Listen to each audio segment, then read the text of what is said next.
Hey everyone, welcome. So if you've ever played around with Django, you know how powerful its Python backend can be. But let's be honest, the real magic happens when you get all that awesome logic and all that data to actually show up on a web page for a real person to see. Today, we're going to pull back the curtain and break down exactly how Django builds that bridge, taking you from data all the way to display. And this is really the fundamental question, isn't it? You've written your functions, you've queried your database, you've got all this great stuff just sitting there on your server. So how in the world do you get it from your Python files and into someone's browser, looking good and ready to go? Well, that's the puzzle we're going to solve right now. This slide just lays it out perfectly. Over on one side, you've got your server-side Python logic. That's our back end. And way over on the other side is the user's browser, which only speaks in HTML, CSS, and JavaScript. That's our front end. That big question mark sitting in the middle, that's the gap we have to cross. So what's Django's big solution to this problem? It's a really clever tool called the Django Template Language, or DTL for short. The best way to think about it is like a special translator that lets our Python code have a direct conversation with our HTML files. It's what makes our static pages come alive. And here is the most important thing to get. A Django template, it's not just some plain old HTML file. You got to think of it as an HTML file with superpowers. It's built to receive data from our Python code, from what Django calls our views, and then use that data to change what shows up on the page on the fly. You know, the best part about the DTL is that it's actually pretty simple. It really just boils down to these three core pieces. First up, you've got variables, wrapped in double curly braces. These are just simple placeholders for your data. Then you have tags, with the curly brace %sign combo, and these handle all the logic, like for loops or if statements.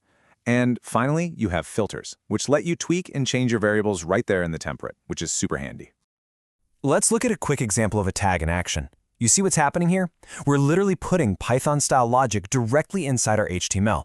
Django will look at the age variable that we send over, and depending on what it is, it'll show one message or the other. It's really that straightforward. All right. So we get the idea of what the DTL does, but now for the big one. How do we actually make that connection happen? This is the absolute nuts and bolts of sending data from our Python view all the way to our HTML template. And believe it or not, it's this super simple, repeatable three-step process you're going to do over and over again. First, in your Python view, you just create a regular dictionary to hold your data. We usually call it context. Second, you pass that dictionary into Django's render function. And third, you just grab that data in your HTML. That's it. So here's what it looks like on the Python side of things. Inside our views.py file, we build our context dictionary. And the most important part here are the keys: name, age, course, because those are the exact names we're going to use to get the values in our template. And then, bam, here's the other side of that conversation. Inside our HTML file, we just use those double curly brace variables. Django sees double curly brace name, looks back at the context dictionary we sent, finds the key called name, and sticks the value right there. It's a perfect one-to-one match. And that's it. That's the aha moment. That's when it all clicks. You've just successfully passed information from your back-end logic all the way to the front-end display. You're not just making static pages anymore, you're officially in the world of dynamic web apps.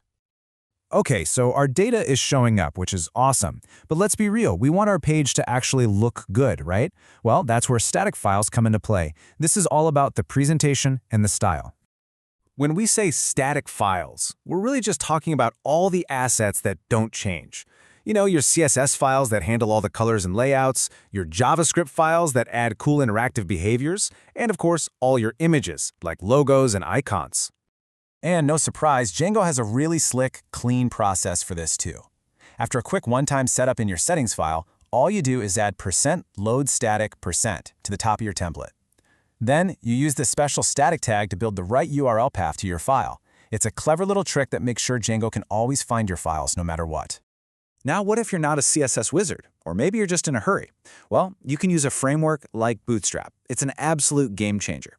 It's basically a giant library of pre-built, professional-looking components, buttons, nav bars, you name it, that lets you build a great-looking site incredibly fast. And honestly, the best part is how ridiculously easy it is to get started. A lot of the time, it's literally just one single line of code, this link tag, that you drop into the head of your template. It just pulls the whole framework in for you. It's that simple. So far, we've only been sending data one way, from our server out to the user. But to build a truly interactive app, it has to be a two-way street. We need a way to get data from the user back to our server. And for that, we use good old HTML forms. Now, when you're building a form in Django, there are two things that are absolutely critical. First, you have to set the method to post, which just tells the browser how to send the data. And second, and this one is non-negotiable for security, you have to include the @CRSF token tag. It's a simple little tag that protects your users from a nasty type of attack. Always include it. So the user fills out the form, hits submit, and that data zips right back to our view in Python. We can then get to it through this request.post object, which basically acts like a dictionary. We just use the .get method to safely grab the value the user typed in. And just like that, the loop is complete. So let's do a quick recap of all the building blocks we just put together. We used the Django Template Language, the DTL, to make our HTML smart. We learned how to pass data from our views to our templates.